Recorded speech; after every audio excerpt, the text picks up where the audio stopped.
Hello everyone, चलें आज का व्लॉग स्टार्ट करते हैं। तो आज मैं बैठ गई हूँ टुक में अपनी बहन के साथ बहुत ही इम्पोर्टेंट काम करने के लिए। अल्लाह करे कि वो मेरे हक़ में बेहतर हो तो वो हो जाए।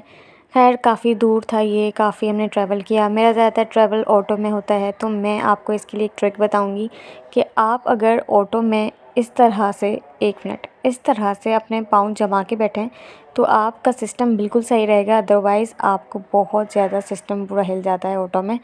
एनीवेज़ हम फाइनली पहुंच गए अपनी डेस्टिनेशन पे और वापसी में मैं इतना ज़्यादा थक गई थी, मुझे बहुत रोज़ा लग रहा था। तो मैं घर आके सोचा कि क्या करूं, फिर मैंने कहा कि सो ही जाती हूँ। तो फिर मैं सो गई।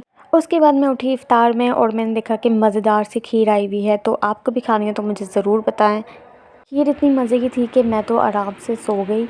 उसके बाद उठ के मैंने कहा कि सबके साथ शॉपिंग पे जाऊंगी, लेकिन मुझे फ़ील हुआ कि घर पे शायद कोई है ही नहीं। मैंने इतनी आवाज़ें लगाई, सब जगह देखा, लेकिन कोई भी नहीं था। फिर मैंने अम्मी को और बाजी को कॉल करके पूछा कि भाई मुझे क्यों नहीं लेके गए, मुझे व्लॉग भी बनाना था। तो वो कह रहे हैं तुम सो चुकी थी। लेकिन मुझे बहुत गुस्सा आ रहा था, मुझे समझ नहीं आ रहा था कि मैं घर की कौन सी चीज़ तोड़ूं।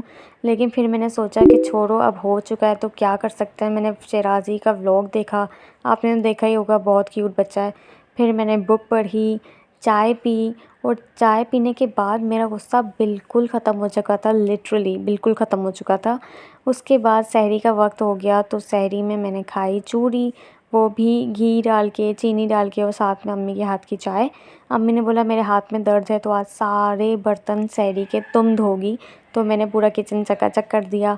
उसके बाद फजर की नमाज़ पढ़ी। एक चीज़ मुझे समझ नहीं आती कि चाय नमाज़ फ़ोल्ड करने को बोलते हैं जब भी उठो, वरना शैतान नमाज़ पढ़ता है। आई मीन शैतान को भी सेकंड चांस मिलना चाहिए शायद। Anyways bye.